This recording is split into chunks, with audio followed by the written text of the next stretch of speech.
ನಮಸ್ಕಾರ ವೀಕ್ಷಕರೇ, welcome to ಪವಿತ್ರ ಪಾಕಶಾಲೆ.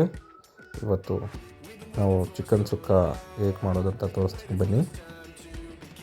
ಒಂದು ಬಾಣಲೆ ಇಟ್ಕೊಳ್ಳಿ, ಒಂದು 3 ಟೀ ಸ್ಪೂನಷ್ಟು ತುಪ್ಪ ಹಾಕ್ಕೊಳ್ಳಿ. ಸೊ ಅದಕ್ಕೆ ಬ್ಯಾಡಗಿ ಮೆಣಸಿನ್ಕಾಯಿನ ನೀವು ಎತ್ತಿಟ್ಕೊಂಡಿರಿ.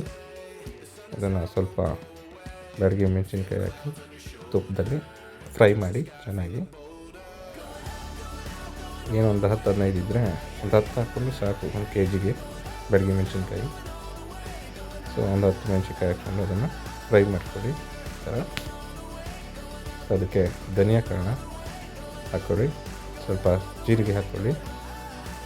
ಹಾಗೆ ಅದಾದ ನಂತರ ನೀವು ಸ್ವಲ್ಪ ಫ್ರೈ ಮಾಡಿಕೊಂಡು ಮೆಣಸು ಕಾಳನ್ನು ಆ್ಯಡ್ ಮಾಡ್ಕೊಳ್ಳಿ. ಸೊ ಮೆಣಸು ಕಾಳು ಆದಮೇಲೆ ಸ್ವಲ್ಪ ಸಾಸಿವೆ ಇದು ಹಾಕ್ಕೊಳ್ಳಿ. ಗಸಗಸೆ ಹಾಕ್ಕೊಂಡಾದ್ಮೇಲೆ ನೀವು ಸ್ವಲ್ಪ ಸೋಂಪು ಕಾಳು ಹಾಕ್ಕೊಳ್ಳಿ. ಹಾಗೆ ಚಕ್ಕೆ ಲವಂಗ ಹಾಕ್ಕೊಳ್ಳಿ.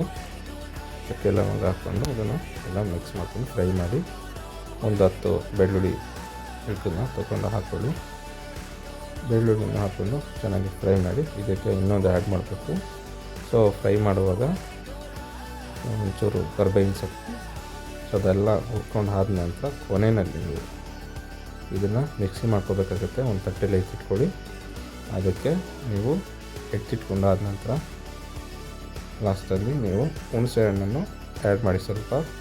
ಸೊ ಅದೇ ಬಾಣಲಿನಲ್ಲಿ ಒಂದು ತೆಂಗಿನಕಾಯಿ, ತುರಿದಿರೋ ತೆಂಗಿನಕಾಯಿನ ಹಾಕ್ಕೊಂಡು ಚೆನ್ನಾಗಿ ಫ್ರೈ ಮಾಡ್ಕೊಳ್ಳಿ ಅದನ್ನು. ಸೊ ಆಮೇಲೆ ಸ್ವಲ್ಪ ಅರಿಶಿನ ಹಾಕಿ ಅದಕ್ಕೆ ಚೆನ್ನಾಗಿ ಫ್ರೈ ಮಾಡಿ. ಸೊ ತೆಂಗಿನಕಾಯಿ ಎಲ್ಲ ಸ್ವಲ್ಪ ಡ್ರೈ ಆಗಬೇಕದು. ಸೊ ಹಂಗಾಗಿ ಡ್ರೈ ಮಾಡ್ಕೊಳ್ಳೋವರೆಗೂ ನೀವು ಒಂಚೂರು ಫ್ರೈ ಮಾಡ್ಕೊಳ್ಳಿ. ನಾವಂತೂ ವಾರಕ್ಕೊಂದು ಸತಿ ಚಿಕನ್ ಸುಕ್ಕನ ತುಂಬ ಇಷ್ಟಪಟ್ಟು ಮಾಡಿ ತಿಂತಾ ಇರ್ತೀವಿ ಮನೆಯಲ್ಲಿ. ನೀವು ಈ ರೆಸಿಪಿನ ಟ್ರೈ ಮಾಡಿ ಒಂದ್ಸಾರಿ. ಮಂಗಳೂರಿಯನ್ ರೆಸಿಪಿ ಇದು, ತುಂಬಾ ಚೆನ್ನಾಗಿರುತ್ತೆ. ಸ್ವಲ್ಪ ಹುಣಸೆಹಣ್ಣು ಆ್ಯಡ್ ಮಾಡ್ಕೊಳ್ಳಿ ಇದಕ್ಕೆ. ಇದನ್ನು ಒಂದು ಪ್ಲೇಟ್ನಲ್ಲಿ ಎತ್ತಿಟ್ಕೊಳ್ಳಿ. ಒಂದು 2 ಈರುಳ್ಳಿನ ಸ್ಲೈಸ್ ಮಾಡಿಟ್ಕೊಳ್ಳಿ. ಸೊ ರುಬ್ಕೊಳ್ಳೋಕ್ಕೆ ನೀವು ಮಸಾಲೆ ಐಟಮ್ನ ಮೆಣಸಿನ್ಕಾಯಿ ಇದೆಲ್ಲ ಹಾಕಿ ರುಬ್ಕೊಳ್ಳಿ. ಈ ಮಸಾಲೆ ಐಟಮ್ ಹುರ್ಕೊಂಡಿದ್ನೆಲ್ಲ ಒಂದು ಜಾರ್ನಲ್ಲಿ ಹಾಕ್ಕೊಂಡು ಚೆನ್ನಾಗಿ ನುಣ್ಣಗೆ ರುಬ್ಕೊಳ್ಳಿ. ಸೊ ಈ ಥರ ರುಬ್ಕೊಂಡಾದ ನಂತರ ನೀವು ಅದನ್ನು ಸೈಡ್ನಲ್ಲಿ ಎತ್ತಿಟ್ಕೊಳ್ಳಿ.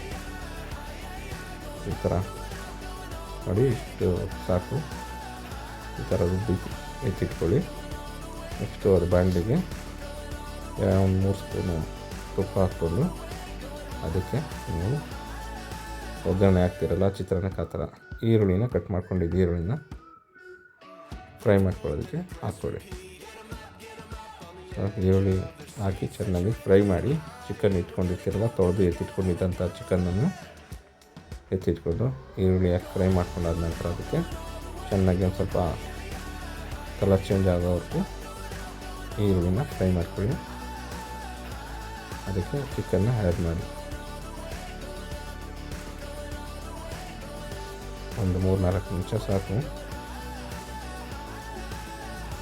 ಒಂದು 3-4 ನಿಮಿಷ ಆದಮೇಲೆ ಕಲರ್ ಚೇಂಜ್ ಆಯ್ತು ನೋಡಿ, ಚಿಕನ್ ಆ್ಯಡ್ ಮಾಡ್ಕೊಳ್ಳಿ. ಮನೆಯಲ್ಲಿ ಈ ಥರ ವೀಕ್ಲಿ ಒನ್ಸು ಮಾಡ್ತಾಯಿದ್ರೆ ದೋಸೆಗೆ, ಚಪಾತಿಗೆ ಸೂಪರಾಗಿರುತ್ತೆ ಟೇಸ್ಟು. ಮಂಗಳೂರಿಯನ್ ಸ್ಟೈಲ್ ಅಂತೂ ತುಂಬಾ ಚೆನ್ನಾಗಿರುತ್ತೆ. ಆವಾಗವಾಗ ಮಂಗಳೂರಿಯನ್ ಸ್ಟೈಲಲ್ಲಿ ಚಿಕನ್ ಸುಕ್ಕ, ಚಿಕನ್ ಫ್ರೈ ಮಾಡ್ಕೊತಾ ಇರಬೇಕು. ಸೂಪರಾಗಿರುತ್ತೆ ಟೇಸ್ಟ್ ಮಾಡೋದಕ್ಕೆ.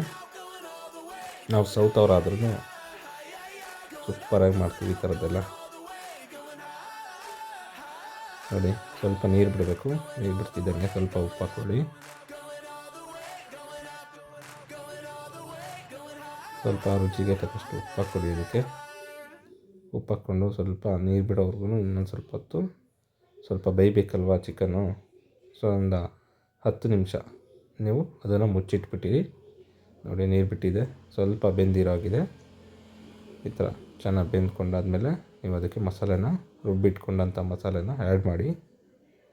ಒಂದು 3-4 ಸ್ಟೆಪ್ ಅಷ್ಟೇ, ಈಸಿಯಾಗಿ ಕುಕ್ಕಿಂಗ್ ಆಗೋಗ್ಬಿಡುತ್ತೆ. ಜಾಸ್ತಿ ಟೈಮು ತೊಗೊಳ್ಳೋಲ್ಲ ಇದಕ್ಕೆ. ಸೊ ಈ ಥರ ಚೆನ್ನಾಗಿ ಮಿಕ್ಸ್ ಮಾಡಿ. ಸೊ ಚಿಕನ್ ಎಲ್ಲ ಚೆನ್ನಾಗಿ ಬೆಂದಾದಮೇಲೆ ನೀವು ಈ ಮಸಾಲೆನ ಮಿಕ್ಸ್ ಮಾಡಬೇಕು. ಸೊ ಆಮೇಲೆ ಬೇಯಿಸೋದಕ್ಕೆ ಕಷ್ಟ ಆಗುತ್ತೆ. ಆಮೇಲೆ ನೀವು ತೆಂಗಿನಕಾಯಿನ ಏನು ಹುರಿದಿಟ್ಕೊಂಡಿದ್ರೆ ಅದನ್ನು ಮಿಕ್ಸ್ ಮಾಡಿ ಅದಕ್ಕೆ ಹಾಕಿ. ಇಷ್ಟೇ ಸಿಂಪಲ್ ಸ್ಟೆಪ್ಸು.